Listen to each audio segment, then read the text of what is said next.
ba yan, Kent, yung kay Diskaya couple? Eto na. Alam nyo, sa totoo lang mga kababayan, nung nasa Senado, itong si Curly Diskaya na asawa ni Sara Diskaya, ang dami niyang sinasabi na may korupsyon daw sa administrasyon ni Marcos ngayon. 2022 hanggang 2025. Marami siyang ibinulgar, pinangalanan ng mga kongresista, mga bagong nanalong kongresista, pati si Martin Romualdez at pati si Saldico, dinawit niya. Ngayon mga kababayan, question siya, no, ni Representative Jinky Luistro. Ang sabi ni Jinky Luistro dito mga kababayan, eto na, mga kababayan, ano nga ba at sino ang nagsabi kay Curly Diskaya na magkaroon siya or gagawin siyang state witness? Kasi binulgar daw lahat ni Diskaya ang mga korap na opisyalis ng gobyerno sa Kongreso. So, eto mga kababayan, unahin natin ito. Dito, huling-huli si Diskaya mga kababayan. Kung sino ang scriptwriter dito. Ito na. Pakinggan ninyo Statement. Nang dahil po ito mga kababayan. not even the Ito. Sige. Guilty? Yes po, Your Honor. Ito ha. But you have to realize that Ito po. Ulitin natin. unless Mr. Diskaya, Ayan ha. Ayan. Pakinggan ninyo. 12 of paragraph 33 of your affidavit, Mm. who gave you the idea about state witness? Ito na. Bali, ito po ay sinubukan po namin sapagkat kami po ang Please respond to the question, Mr. Diskaya. Sino ang nagbigay? tinanong ko rin po sa mga lawyers din po namin. What do you understand about becoming a state witness? Ito na. Who decides for you to become a state witness? Sabi ni Jinky Luistro, sino ang nagbigay sa'yo ng idea para sabihin mo na ikaw ay gawing state witness? Sino?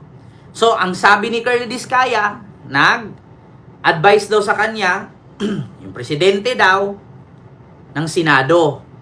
Si Marco Beta. Ngayon, in-explain ngayon ni Jinky Luistro, alam mo ba, ang isang tao, bago kuhain bilang state witness, marami po yang requirements. Kailangan, hindi ka kinasuhan. Kailangan, walang issue sa'yo. Kailangan, hindi ka nakulong noon. At, lahat ba ng mga requirements na yan, pasok ba sa sarili mo? Sino ang nagbigay idea sa'yo? Ito na. Presidente po at saka yung Senate po. Senate daw. I don't think so, Mr. Diskaya. Becoming a state witness Ayan is na. a decision that comes from the court. And not from you. So, paano daw nasabi ni Diskaya na kunin siya at gawin siyang state witness, hindi naman ang korte ang nag-decide. Hindi po pwede na si Diskaya ang mag-decide at hindi po pwede na kung sino-sino na lang abogado ang mag-decide na sabihin niya sa sarili niya na gawin siyang state witness. So, mga kababayan, alam kaya ni Boy Toki na abogado siya? Ito ini-explain ni Luistro. And there are requirements that we have to consider. Requirements. If I may share this to the public, Ito na. Para maging state the rules witness. of court. To become a state witness, number one, the testimony must be there must be an absolute necessity for the testimony. Kailangan totoo. Number two, it can be corroborated. Number three, no other direct evidence. Number four, no previous conviction. And number five, the accused must appear as not the most guilty. Do you think with these requirements, the court will approve your application to become a state witness? O, ayan na, mga kababayan. Kailangan kasi, para kunin kang state witness, kailangan hindi ka guilty. Iinamin na nga ng mga diskaya na hindi ba kayo nahihiya sa taong bayan, ninakaw natin ang pera nila. O, guilty na guilty, umamin na eh. O ngayon, pasok ba ang diskaya couple para maging state witness? Si Luistro na yun, no? Alam niyo, sa totoo lang, ang ganda sana ni Luistro gawing senador. Napakatalino. Parang kung merong Leila de Lima, merong Miriam Santiago, may Luistro na mahinahon. Pero maiintindihan mo talaga kapag si Luistro ang mag-interview. Si Digo nga, napaamin niya yan. Diba? So, pasok ba si Diskaya? Kaya dahil doon sa kabukingan ni Diskaya, mga kababayan, ito na nga, napapaamin si Diskaya na noong time pala ni Duterte, marami din palang kumubra at malaki pong pera ang nakubra nila. Okay, continue natin to mga kababayan. Ito po, na nagpapahalata po dito mga kababayan, na si Marcoleta po ay isinulong po niya kay Tito Sen na gawin nga daw state witness itong mag-asawa. Sworn statement. Pero bago po nila gawin yon, ay siniguro ko po na talagang sila ay voluntary nagagawa ng sworn statement. Kaya yung pong kanilang emissary, sinabi ko, kailangan sumulat muna sila na talagang gusto nilang magsalita at walang tinuturuan pala niya. Sinungaling ito, yun ang option na gusto nila. At narinig nila yung aming pinupload na option na sila'y lumabas bilang isang witness, state witness. Diba? Kita mo? Lumabas mismo sa bunganga ni Marcoleta na tinuturuan pala niya. Binigyan niya ng advice na ito ang gawin, ito yung gawin. Kaya iyan po ang rason siguro na tinanggal siya bilang Senate Blue Ribbon Chairperson. Ikaw ba naman, yung akusado, tuturuan mo para makaligtas? At okay lang sana kung turuan mo ay patas. Patas, hindi bias. Ang problema lang, tinuruan mo. Yung 2016 hanggang 2022, nawawala eh. Nagulat tayo nung in-interview ni Bato, 2016 onward, sabi nung babaeng Diskaya.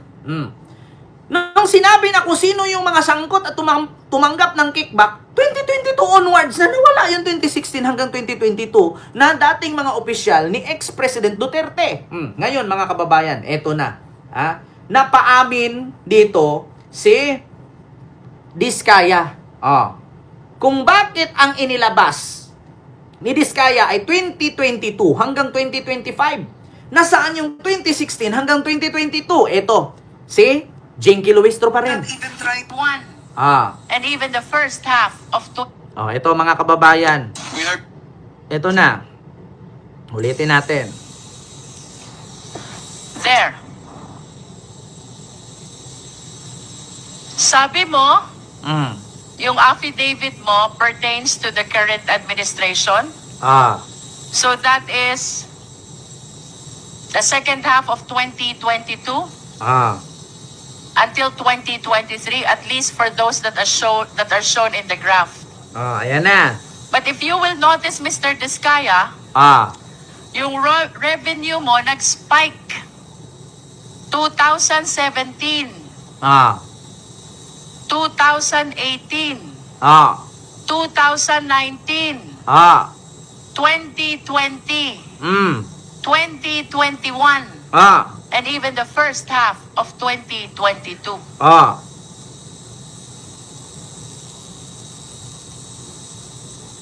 This only shows, Mr. Diskaya, that the revenue that you are generating during the former administration, 2016 to 2022,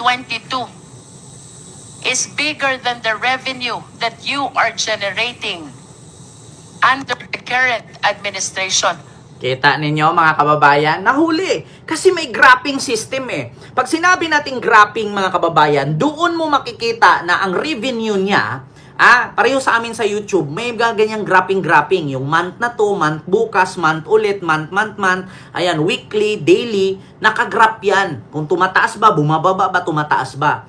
dito kasi mga kababayan, based sa research no ni Jinky Luistro, nag-umpisang kumita ng halagang bilyones ang mga diskaya 2017, 2018 hanggang 2022. Ang akala siguro ng mga diskaya, kasi 2018, 2019 is pandemic, ang akala nila hindi na mauungkat, at saka wala naman na si Duterte, bago na ang administrasyon, matatabunan na ang mga old project na hindi nila naitapos.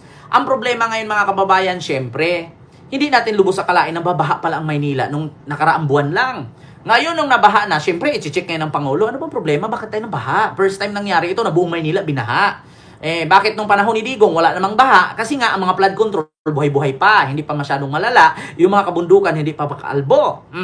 Ang problema ngayon, mga kababayan, bumaha. Siyempre, chinik na ni Marcos. Pagdating niya, ang daming project, completed sa DPWH, pero walang naitayo. Talaga namang babahain ka. Kung meron man mga flood control, hindi na gumagana. Talagang babahain ka. Ngayon, mga kababayan, ang nilabas ng mga diskaya ay panahon 2022 hanggang 2025 na issue na ang dami daw mga kongresista na pinangalanan niya isa-isa. Ang problema ngayon mga kababayan, nasaan po si Mark Villar at ang mga kongresista nung panahon ni Digong? Kasi nangyari sa panahon ni Digong 2016 hanggang 2022, bilyon-bilyon na ang mga proyektong nakukuha ni Diskaya. Pagkadating niya ngayong 2022 hanggang 2025, wala na siyang masyadong proyekto kasi bakit? Hindi na sila binigyan ng gobyerno kasi nga, bakit? Mga kababayan, wala namang dapat ipaayos kasi nakalagay dun sa DPWH ang dami ng project. Completed. So talagang, pag completed na, hindi ka na magbibigay ng another pondo dyan. Completed eh. Ang problema ngayon mga kababayan, completed nga sa DPWH, completed nga kasi Diskaya at sa iba pang kontraktor, ang problema, wala naman nakatayo. Yun ang tanong ngayon. Nahuli ni Jinky Luistro. Kaya ngayon mga kababayan, napipilitan ngayon itong mag-asawang Diskaya na ikanta nila si Mark Villar at yung pumalit kay Mark Villar at iba pang mga opisyalis ni dating Pangulong Duterte na kumukubra ng kickback mula sa kanila. Bakit? Piliin mo. 2016 hanggang 2022. Hindi mo isinabi yan kung sino yung mga kongresista, mga senador dyan na tumatanggap sa'yo. Pero ang sinabi mo, 2022 hanggang 2025 lang. Wala ka namang masyadong project na at that time. So ngayon mga kababayan, mapipilitan talagang kumanta itong mag-asawang Diskaya. Kasi pag hindi sila kumanta, mangyayari talaga, makukulong sila. Kasi ang mga kongresista, pinilit nilang bubuksan yung 2016 hanggang 2022 eh. Kasi yung 2022 hanggang 2025, wala namang masyadong proyekto ang mga Diskaya. Kasi nga tapos na eh. Ano pang gagawin mong flood control kung completed nga? Malamang hindi ka na babadjitan. Diyos mio Marimar. So yun, mapapaamin siya. Papangalanan na nga daw nila. Ito, mga kababayan. How could you explain this? Ito, papangalanan na nila, mga kababayan. Ito na. Pakita na natin papangalanan na ng Diskaya yung kung sino, mga kababayan, ang tumanggap. Ito na. Wait lang mga kababayan. Handa ang mag-asawang Diskaya na pangalanan ang mga opisyal ng dating administrasyon na sangkot sa anomalya sa flood control project. Ayan na, kasi nabuko eh. Kasunod ng pag-question ng ilang kongresista kung bakit walang... Kung hindi nabuko ni Congressman Jinky Luistro o Congresswoman, hindi niya isasabi. Inabuko siya eh. Ngayon, magsasalita na siya, ibubulgar na niya. Sinasangkot si Curly Diskaya sa nakaraang administrasyon kahit nakakuha ng 12 bilyong pisong kontrata sa panahon ng administrasyong Duterte. Paliwanag ng abogado ng mag-asawang Diskaya na si Attorney Cornelio Samaniego. Limitado lang ang mga opisyal na isinangkot sa sinumpaang salaysay dahil ang mga proyekto lang simula noong 2022 ang hiniling na time frame ng Senado. Kaya pala. Kaya pala mga kababayan, ang nilabas ni Diskaya ay 2022 hanggang 2025 kasi yun ang hiniling ng Senado, ng Blue Ribbon Committee ni Marcoleta. Bakit? Ito na, huli na si Marcoleta. Bakit hindi tinanong ni Marcoleta at hiningi sa mga Diskaya ang 2016 onward? Bakit ang 2022 lang ang hiniling according sa abogado, di ba? According sa abogado ng mga Diskaya, 2022 lang na hiningi pa onward eh. So ang binigay ng mga Diskaya, 2022 lang. Bakit hindi nyo hiningi ang 2016 onward? Si Marcoleta nga ang may gawa. Ulitin ko ha. Hindi po ako nag-imbento ng kwento. DZMM po ito. Ito yan. Si Curly Diskaya sa nakaraang administrasyon kahit nakakuha ng 12 bilyong pisong kontrata sa panahon ng administrasyong Duterte. Paliwanag ng abogado ng mag-asawang Diskaya na si Attorney Cornelio Kinggan nyo, Samaniego. Limitado lang ang mga opisyal na isinangkot sa sinumpaang salaysay dahil ang mga proyekto lang simula noong 2022 ang hiniling na time frame ng Senado. Proyekto lang ng 2022 ang hiniling. So bakit hindi sinalin 2016? Yan na, Marcoleta. Kaya rason kung ba't ka pinalitan ni Ping Lacson. Bias ka nga talaga. Ayaw mo lang talagang isabit si Digong. Ito, abogado na mismo. Kaya pala hindi binigay ang 2016 onward na mga opisyalis ni Digong noon kung sino yung kurakot. Kasi 2022 lang pala hiningi ninyo. Onward. Putragis na yan, Manlilin lang ka talaga. Nako.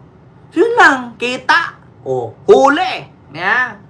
Lana. Sunog na. Bombero naman dyan. Bombero naman dyan. Yung electric, ha? Bombero, electric gamit, hindi gasolina, ha? Eto na. Mga kababayan. Grabe. Ha? Kaya ka pala pinalitan deserve. Deserve. Kaya ka pinalitan ni Lacson. Deserve. Eto na.